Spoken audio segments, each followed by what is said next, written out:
Hello guys sports ടോക്സിന്റെ പുതിയൊരു വീഡിയോയിലേക്ക് സ്വാഗതം. നിങ്ങൾ ഇതുവരെ സബ്സ്ക്രൈബ് ചെയ്തിട്ടില്ലെങ്കിൽ ജസ്റ്റ് ഒന്ന് സബ്സ്ക്രൈബ് ചെയ്യാനായിട്ട് ശ്രമിക്കുക. അപ്പോൾ നമ്മുടെ ഫസ്റ്റത്തെ ഇൻഫോ എന്ന് പറയുന്നത് സ്കൈ സ്പോർട്സ് കണ്ടക്ട് ചെയ്യുന്ന സ്കൈ സ്പോർട്സ് ചാമ്പ്യൻഷിപ്പിന്റെ പ്ലേ ഓഫ്സിന്റെ ഡേ 2 മത്സരങ്ങൾ ഇന്നലെ അവസാനിച്ചിട്ടുണ്ടായിരുന്നു. ഗ്രൂപ്പ് എയുടെയും ഗ്രൂപ്പ് ബിയുടെയും മത്സരങ്ങളായിരുന്നു ഉണ്ടായിരുന്നത്. ഗ്രൂപ്പ് എയില് കാർണിവൽ ഗെയിമിങ്ങിന്റെ ആ ഒരു ഡോമിനേറ്റിംഗ് പെർഫോമൻസ് തന്നെയാണ് നമുക്ക് കാണാനായിട്ട് സാധിക്കുന്നത്. ഇന്നലെ 47 പോയിന്റ് സ്വന്തമാക്കിക്കൊണ്ട് ടോട്ടല് 98 പോയിന്റോടെ ഒരു പോസ്റ്റ് ടേബിൾ ടോപ്പ് തന്നെ അവർ നിൽക്കുന്നുണ്ട്. സെക്കൻഡ് വൈൽഡ് ഫാങ്സ് ആണ് നിൽക്കുന്നത്. നമ്മുടെ സ്കൗട്ടിന്റെ ടീം വേറെ ലെവൽ ഡോമിനേറ്റിംഗോടുകൂടിയുള്ള കംബാക്കാണ് ടീം കാഴ്ചവെച്ചിട്ടുണ്ടായിരുന്നത്.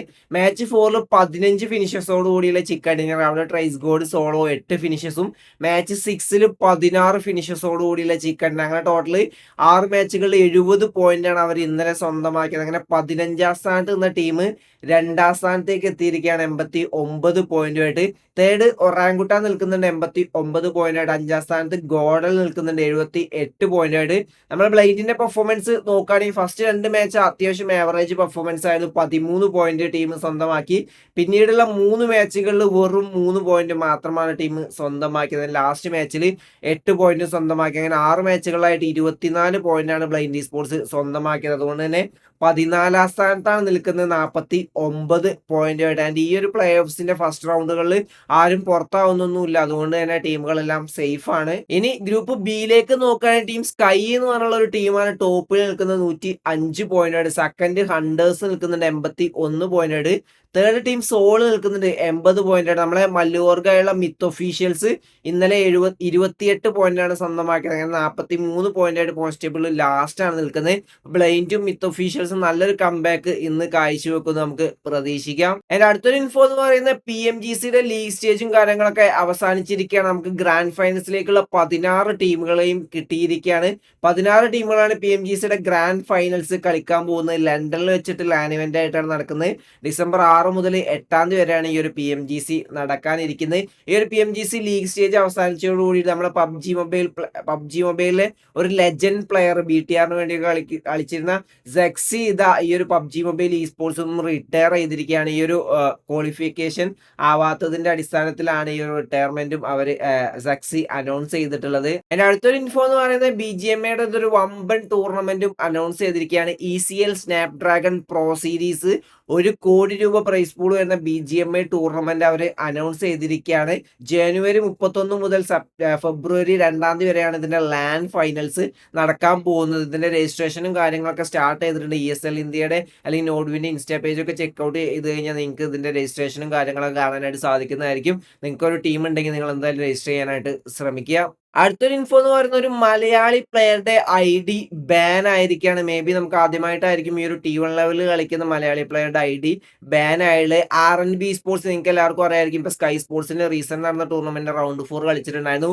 ഒഫീഷ്യൽ ഇവന്റുകളിലൊക്കെ ക്വാർട്ടർ ഫൈനൽസ് ആ ഒരു ലെവലിലേക്കൊക്കെ ടീം എത്തിയിട്ടുണ്ടായിരുന്നു. ഇപ്പൊ RNBയിലെ ഫാൽക്കൺ എന്ന് പറഞ്ഞ പ്ലെയറുടെ ID ആണ് ബാൻ ആയിട്ടുള്ളത്. നോർമൽ ക്ലാസിക്കിൽ ഏതോ ഒരു പ്ലെയർ അല്ലെങ്കിൽ ആരോ ഒരാൾ റിപ്പോർട്ട് 14 ഈ ഒരു നവംബർ 14 റിപ്പോർട്ട് ചെയ്തതിന്റെ അടിസ്ഥാനത്തിലാണ് ഫാൽക്കണിന്റെ ഈ ഒരു ID ബാൻ ആയിട്ടുള്ളത്. അല്ലാതെ ടൂർണമെന്റിലോ കാര്യങ്ങളോ അല്ല ബാൻ കിട്ടിയിട്ടുള്ളത്.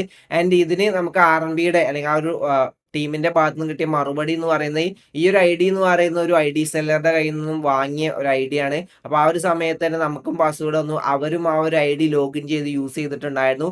അതുകൊണ്ടായിരിക്കാം മേ ബി ഒരു ബാൻ കിട്ടിയിട്ടുള്ളത് എന്നാണ് നമുക്ക് RNBയുടെ ഭാഗത്ത് നിന്ന് കിട്ടിയിട്ടുള്ള റിപ്ലൈ എന്ന് പറയുന്നത്. അതുപോലെ തന്നെ അവർ POVയും കാര്യങ്ങൾ ഇപ്പൊ സ്കൈഡ് ഇവന്റ് കളിച്ചിട്ടുണ്ടായിരുന്നല്ലോ, POV IMI ബാറ്ററി യൂസ് എല്ലാ കാര്യങ്ങളും എല്ലാ ഡീറ്റെയിൽസും ഓർഗിന് കൊടുക്കാം അല്ലെങ്കിൽ അവരുടെ കയ്യിലുണ്ട് എന്നാണ് അവർ പറയുന്നത്. അതുപോലെ തന്നെ അവർക്ക് ഇതുവരെ ഇങ്ങനത്തെ ഹാക്കിംഗ് അലിഗേഷൻസോ കാര്യങ്ങളോ ഒന്നും വന്നിട്ടില്ല. ജെന്യൂൻ ആയിട്ട് തന്നെയാണ് കളിച്ചതെന്നാണ് RNBയുടെ ഭാഗത്ത് നമുക്ക് കിട്ടിയിട്ടുള്ള മറുപടി എന്ന് പറയുന്നത്. ഇനി ആ ഒരു ID സെല്ലർ ലോഗിൻ ചെയ്തിട്ടുണ്ടെങ്കിൽ പോലും ഇത് ആര് കളിച്ചിട്ടാണ് ഈ ഒരു ID റിപ്പോർട്ട് അടിച്ചതെന്ന് അവർക്കും കറക്റ്റ് ആയിട്ട് പറയാനായിട്ട് സാധിക്കുന്നില്ല. ഫാൽക്കൺ കളിച്ചപ്പോൾ തന്നെ ആയിരിക്കാം മേ ബി ആ ഒരു റിപ്പോർട്ട് കിട്ടിയിട്ടുള്ളത്. അത് നമുക്ക് എവിടെയും പറയാനായിട്ട് സാധിക്കുന്നില്ല. അതുപോലെ തന്നെ ഇതുവരെ ഈ ഒരു ടീമിനെതിരെ ഹാക്കിംഗ് അലിഗേഷൻ ഇല്ലാത്തതിന്റെ ഒരു റീസൺ എന്ന് പറയുന്നത് ഈ ഒരു ടീം ഇതുവരെ ഫൈനൽസിലേക്കോ ആ ഒരു ലെവലിലേക്കോ ഒന്നും ഒഫീഷ്യൽ ഇവന്റുകൾ അല്ലെങ്കിൽ ടോപ്പ് ഇവന്റുകളിലേക്കൊന്നും എത്തിയിട്ടില്ല. ക്വാർട്ടർ ഫൈനൽസ് വരെ നമുക്ക് ഈ ഒരു ടീമിനെ കാണാനായിട്ട് സാധിക്കും. അതിന് മുകളിലേക്ക് ടീമിനെ നമുക്ക് കാണാനായിട്ട് സാധിക്കാറില്ല. മേ ബി അതുകൊണ്ട് ആരും ശ്രദ്ധിക്കാതെ വിട്ടുപോയതും ആയേക്കാം.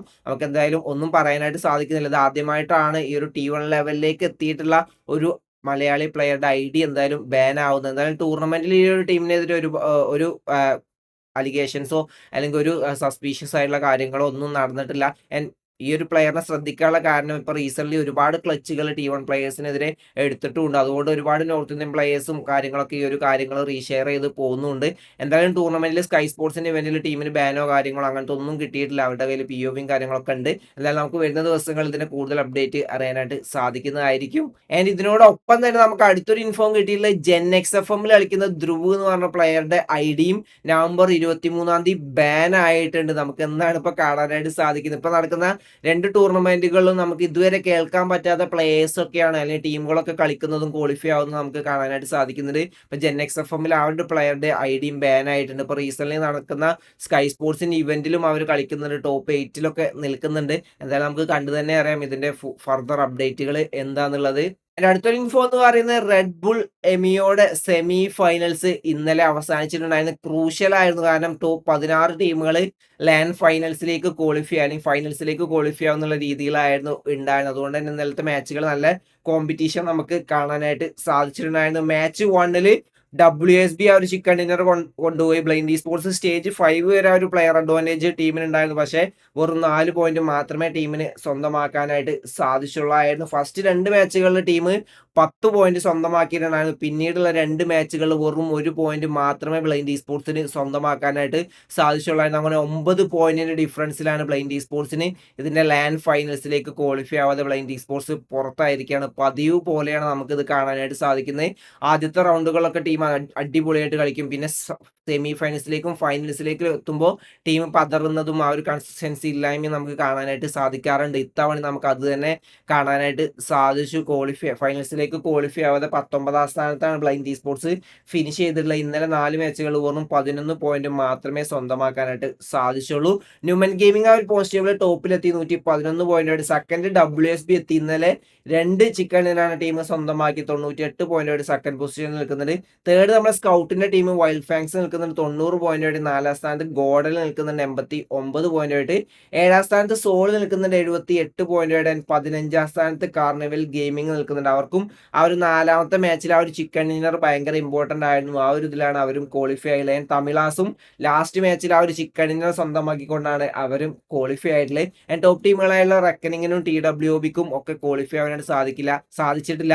റെക്കനിങ്ങിന് വമ്പൻ തിരിച്ചടി. നമുക്കറിയാം റെക്കനിങ് ഒക്കെ ഭയങ്കര ഡോമിനേറ്റീവ് അഗ്രസീവ് ആയിട്ടുള്ള ലൈനപ്പ് ആയിരുന്നു. ഇപ്പോൾ റെഡ് ബുള്ളിന്റെ ഇവന്റിലും അതേപോലെ സ്കൈയുടെ ഇവന്റിലും അവർക്ക് ക്വാളിഫൈ ആവാനായിട്ട് സാധിച്ചില്ല. അവർക്ക് അതൊരു തിരിച്ചടിയാണ്. ആൻഡ് ഈ ഒരു ഇവന്റിൽ തന്നെ നമുക്ക് സ്കൗട്ട് വേഴ്സസ് ജോനതൻ ഒരു അടിപൊളി 1v1 ഫൈറ്റും കാണാനായിട്ട് സാധിച്ചിട്ടുണ്ടായിരുന്നു. സ്കൗട്ട് ജോനതനെ അപ്പം തന്നെ തീർത്ത് കളയും ചെയ്തിട്ടുണ്ടായിരുന്നു. പക്ഷെ അതിന്റെ ഒരു പകരം വീട്ടൽ എന്ന രീതിയിൽ അപ്പം തന്നെ ഗോഡലിലെ അഡ്മിനോ നമ്മളെ സ്കൗട്ടിനെ വെട്ടിക്കൊല്ലുന്നത് നമുക്ക് കാണാനായിട്ട് സാധിച്ചിട്ടുണ്ടായിരുന്നു. അതിപ്പോ ഫാൻസ് വലിയൊരു രീതിയിലേക്കുള്ള ഒരു ഇതാക്കി എടുത്തിട്ടുണ്ട്. അതായത് നമുക്ക് അതൊക്കെ ഗെയിമിന്റെ പാർട്ട് തന്നെയാണ്. ആ ഒരു വാഷിങ് കാര്യങ്ങളൊക്കെ ഗെയിമിൽ ഉണ്ടാകുമ്പോഴാണ് നമുക്കും അല്ലെങ്കിൽ കളിക്കുന്നവർക്കും ഒരു ഇൻട്രസ്റ്റ് ഉണ്ടാവുക. എന്തായാലും റെഡ് ബുള്ളിന്റെ ഫൈനൽസ് നമുക്ക് ഒരു ദിവസമാണ് ലാൻഡ് ഫൈനൽസ് ആയിട്ട് ചെന്നൈയിൽ നടക്കുന്നത്. ബാക്കി 2 ദിവസം ഓഫ്ലൈൻ അല്ലെങ്കിൽ ഓൺലൈൻ ആയിട്ട് തന്നെയായിരിക്കും മത്സരങ്ങൾ നടക്കുന്നത്. എന്തായാലും നമുക്ക് അതൊക്കെ കണ്ടു തന്നെ അറിയാം. ഇന്നത്തെ വീഡിയോ ഇഷ്ടപ്പെട്ട ലൈക്ക് അടിക്കുക. നിങ്ങൾ എപ്പോൾ കമന്റ് രേഖപ്പെടുത്താൻ പഠിച്ചു ചെയ്യുന്നതിന് ബൈ ഗൈസ്.